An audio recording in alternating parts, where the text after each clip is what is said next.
Welcome to Binos coaching institute. आप सभी साथियों का बिनोस कोचिंग इंस्टीट्यूट में स्वागत है। साथियों, जैसा कि हमने पिछले वीडियो में आपके हाइट एंड डिस्टेंस यानी ऊंचाई और दूरी से संबंधित क्वेश्चन कराए थे, जिसका दूसरा नाम त्रिकोणमितीय अनुप्रयोग है, उससे हमने क्वेश्चन कराया था और चीज़ों को आपको समझाया था और उसके कंसेप्ट भी समझाए थे। उसी पे आधारित कुछ और क्वेश्चन लेंगे और ये सारे क्वेश्चन जो होंगे वो बहुत ही अच्छे क्वेश्चन माने जाते हैं, क्योंकि बोर्ड के एग्ज़ाम में आप देखेंगे आंसर पेपर उठा के या फिर बोर्ड के क्वेश्चनों को उठा के देखेंगे तो ये सारे क्वेश्चन टकराते रहते हैं। तो उम्मीद है कि आप सारी चीज़ों को अच्छे तरीके से समझ रहे होंगे, अपनी तैयारी बढ़िया से कर रहे होंगे। इसी के साथ साथ हम डेली आपको एक सेशन देते रहते हैं ताकि आपकी तैयारी और भी अच्छी हो सके। तो अगर आप चैनल पे नए हो तो चैनल को सब्सक्राइब जरूर कर लीजिए ताकि जो भी हम वीडियो डालें उसकी नोटिफिकेशन आप तक पहुंच सके। ठीक है, तो चलते हैं, शुरू करते हैं। देखिए, कुछ इंपॉर्टेंट क्वेश्चन हमने लाया है जो बोर्ड के एग्जाम में आप देखेंगे कि पिछले साल या उससे पिछले साल के पेपरों में ये सारे क्वेश्चन टकराए हुए हैं। तो चलिए शुरुआत करते हैं एक शानदार सेशन की, और एक विश्वास जमा के आप चीज़ों को पढ़िए करिए, क्योंकि हम बेसिक कंसेप्ट पे ज़्यादा फोकस करते हैं। तो चलिए इस कंसेप्ट को समझते हैं। क्वेश्चन क्या है? क्वेश्चन ये है कि आंधी आने से एक पेड़ टूट जाता है और टूटा हुआ भाग इस तरह मुड़ जाता है कि पेड़ का शिखर जमीन को छूने लगता है और इसके साथ 30 अंश का कोण बनाता है। पेड़ के पाद बिंदु की दूरी जहां पेड़ का शिखर जमीन को छूता है 8 मीटर है। पेड़ की ऊंचाई ज्ञात कीजिए। देखिए, इसको कैसे सॉल्व करेंगे। इसको सॉल्व करने का अच्छा सा तरीका हम आपको बता रहे हैं। जैसे ये है पेड़ की कुल ऊंचाई, ठीक है, ये पेड़ की कुल ऊंचाई है यहाँ से लेके यहाँ तक। अब क्या हुआ, आंधी आई, और आंधी आई तो क्या हुआ, पेड़ यहाँ से टूटा। पेड़ कहाँ से टूटा? यहाँ से टूटा। और जब ये टूटेगा यहाँ से तो ये सिरा आएगा जमीन पे। तो जब जमीन पे आएगा सिरा तो कहाँ आ रहा है, पहले ये जमीन है, जमीन यानी भूमि, इसको हम ऐसे खींच देंगे। ये जब टूट के आएगा तो ये ऊपर वाला सिरा आपका आएगा यहाँ पर, ठीक है ना। यहाँ पर भूमि से क्या होगा, टकराएगा, यानी भूमि से इसका सिरा मिलेगा। अगर आप देखेंगे फिगर में, अगर हम इसको नाम दें तो हम इसको नाम ए दे रहे हैं, ठीक है, ये बी दे रहे हैं। जब वो ये टूटा तो बी वाला सिरा यहाँ आएगा, यही बी वाला आएगा, और सी पॉइंट से क्या हुआ है, ये टूट गया है, ठीक है। तो अब जब ये टूट के ये सिरा यहाँ पर आके भूमि पर मिला है तो ये कोण बनाता है 30 अंश का। कितने अंश का कोण बनाता है? 30 डिग्री का, ठीक है। बेसिक चीज़ें एकदम अच्छी तरीके से आपको समझाई जा रही हैं। अच्छा, कह रहा कि शिखर जमीन को छूता है 8 मीटर दूरी पर, यानी जड़ जो है यहाँ से 8 मीटर की दूरी पर क्या करता है, ये छूता है। ये 8 मीटर है यहाँ से यहाँ तक की दूरी। उसके बाद आपसे पूछा ये जरा कि पेड़ की ऊंचाई बताइए। देखिए, पेड़ की ऊंचाई जो होगी वो कहाँ से कहाँ तक होगी, सबसे पहले तो आपको ये समझना होगा। तो हमने पहले ही बताया है कि पेड़ कहाँ से है, ए से लेके बी तक की ऊंचाई है पेड़ की। तो सी से अगर टूट गया तो मान लेते हैं कि ए ऊंचाई ये हो गया, ए यहाँ तक, और जो बचा यहाँ से लेके यहाँ तक वो बी थी, ठीक है ना। अगर हम ए और बी, स्मॉल ए और स्मॉल बी का वैल्यू निकाल लें और उन्हीं दोनों को जोड़ दें तो पूरी पेड़ की ऊंचाई हमें मिल जाएगी, ठीक है। तो इस कंडीशन में आप देखेंगे कि जो ये बी वाला हिस्सा है वो टूट के आया है यहाँ पर, यहाँ पर आया है, यही बी वाला हिस्सा का यहाँ पर आ गया है, जो हाइपोटेनस का काम कर रहा है, ठीक है। अब आपको करना क्या होगा कि ए और बी का वैल्यू निकालना होगा, और ए और बी का वैल्यू अगर आप निकाल लेते हैं तो उसके बाद सवाल आप सॉल्व कर सकते हैं। तो देखिए कैसे निकालेंगे। सबसे पहले हम बात करेंगे त्रिभुज सी ए बी की, ठीक है ना।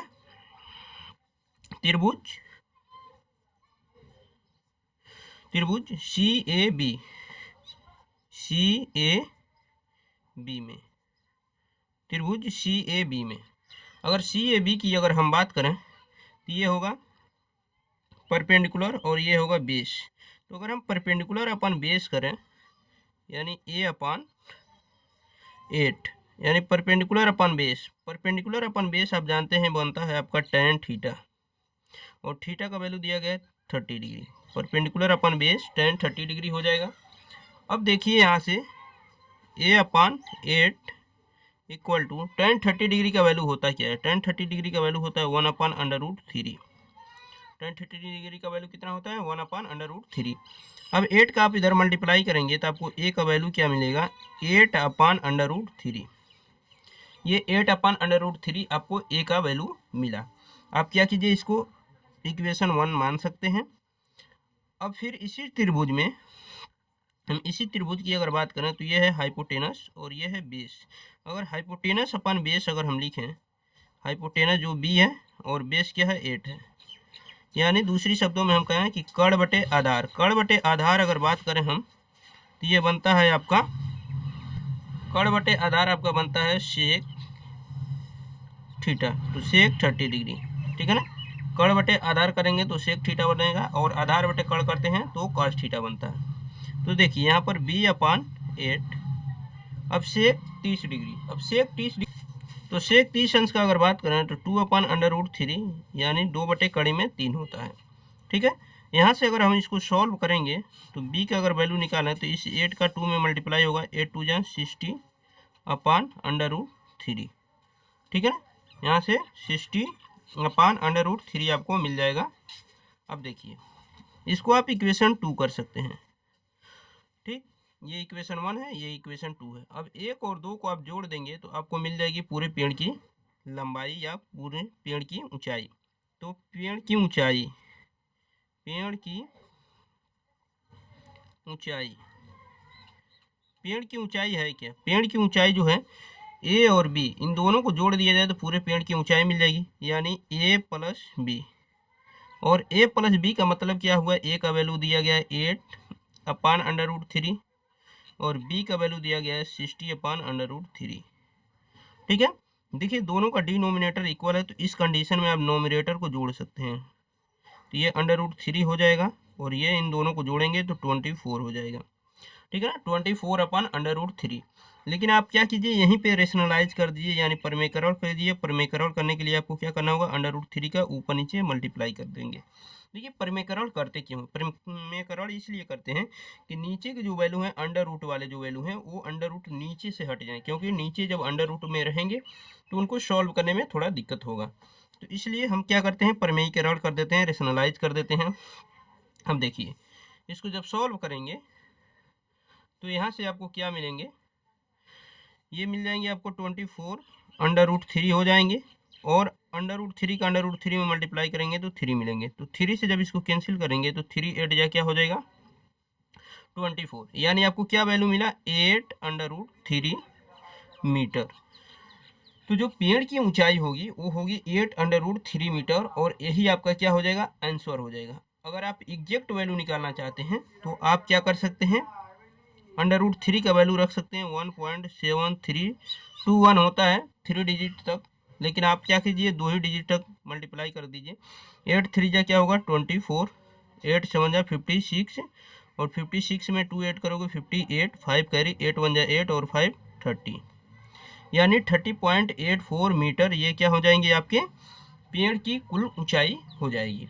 तो उम्मीद है कि ये चीज़ें आपको समझ में आ गई होंगी।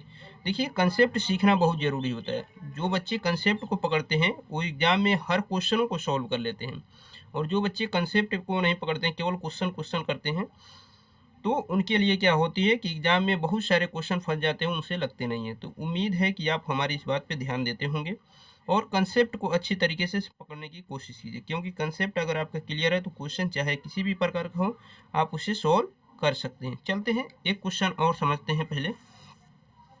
देखिए ये जो क्वेश्चन दी गई है ये क्वेश्चन है, हाँ देखिए 7 मीटर ऊंचे भवन के शिखर से एक केबल टावर के शिखर का उन्नयन कोण 60 अंश है और इसके पाद का अवनमन कोण 45 अंश है। टावर की ऊंचाई ज्ञात कीजिए। देखिए टावर की ऊंचाई आपको बतानी है तो सबसे पहले आपको इसको सॉल्व करना होगा। कैसे सॉल्व करेंगे, देखिए कह रहे 7 मीटर ऊंचे भवन के शिखर से एक केबल टावर के शिखर का उन्नयन कोण 60 अंश है, ठीक है। यहाँ पर हम फिगर बना दे रहे हैं, देखिए हम यहाँ पर फिगर बना दिए हैं। कह रहे 7 मीटर ऊंचे भवन, तो ये भवन की जो ऊंचाई होगी वो 7 मीटर ये हो जाएगी। ये भवन है, ये ऊंचाई इसकी दी गई है 7 मीटर, तो इधर भी 7 मीटर ही होगी, ठीक है ना। और ये टावर है, यहाँ से लेके यहाँ तक टावर है, तो 7 मीटर ये है, तो ये भी क्या हो जाएगी, 7 मीटर हो जाएगी। ठीक है, कह रहा है कि 7 मीटर ऊंचे भवन के एक शिखर से एक केबल टावर के शिखर का उन्नयन कोण 60 अंश है। ये केबल टावर है, ये है टावर पूरी, जिसका नाम आप देना चाहें तो आप दे सकते हैं ए और बी। ये टावर की ऊंचाई है ए बी। कह रहा है कि भवन के शिखर से जब इसके टावर के शिखर को देखा जाता है तो उन्नयन कोण बनता है 60 अंश, ये 60 अंश बन रहा है। और जब इसी बिंदु से इसके टावर के पाद को देखा जाता है तो अवनमन कोण बनता है 45 डिग्री, यानी ये होता है अवनमन कोण, ये होता है 45 डिग्री।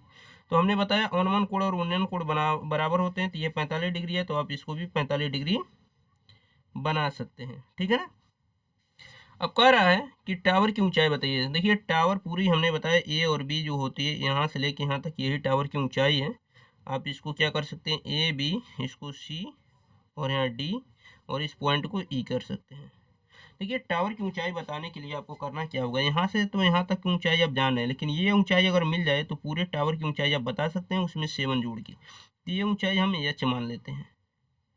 जब एच का मान निकाल लेंगे उसके बाद क्या करेंगे, हम 7 को ऐड कर देंगे तो टावर की ऊंचाई मिल जाएगी। तो सबसे पहले हम बात करेंगे किस त्रिभुज की। देखिए हम बात करेंगे त्रिभुज, ये वाली दूरी हम मान लेते हैं x। ठीक है ना। चलिए हम सबसे पहले बात करेंगे सी डी ए की। जब हम हल करेंगे तो बात करेंगे त्रिभुज सी डी ए में, सी डी ए में। ठीक, आप घबराइएगा नहीं, क्वेश्चन को अच्छे तरीके से समझते हुए सॉल्व कीजिएगा। सी डी ए में तो यहाँ पर ये क्या होगा, लंब होगा, ये आधार होगा। तो अगर हम लंब बटे आधार लिखें, लंब बटे आधार, तो क्या होता है tan थीटा, और tan थीटा, थीटा का वैल्यू क्या है 45 डिग्री है।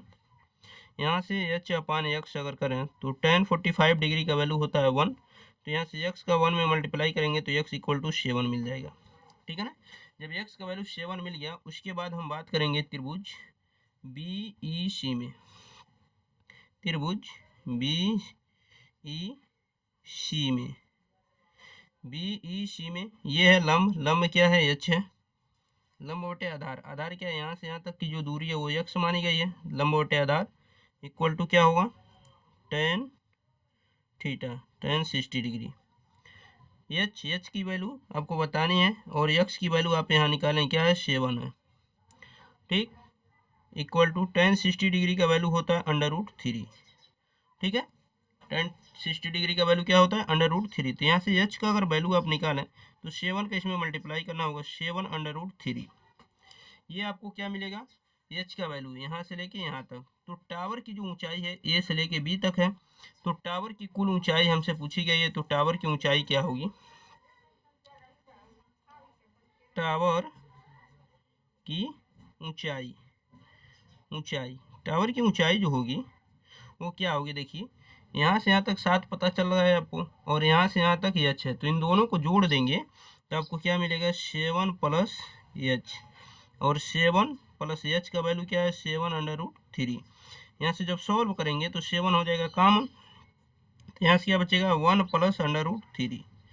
ठीक है, आप यहाँ पर यही आंसर कर सकते हैं या फिर इसकी वैल्यू को रख के भी सॉल्व कर सकते हैं। तो देखिए हम इसके वैल्यू को रख रहे हैं, √7 का वैल्यू क्या होता है 1.7321 होता है, लेकिन हम 2 ही डिजिट तक रख रहे हैं। तो देखिए 7, अब इनको जोड़िए, 1 और 1 2 हो जाएंगे, 2.73।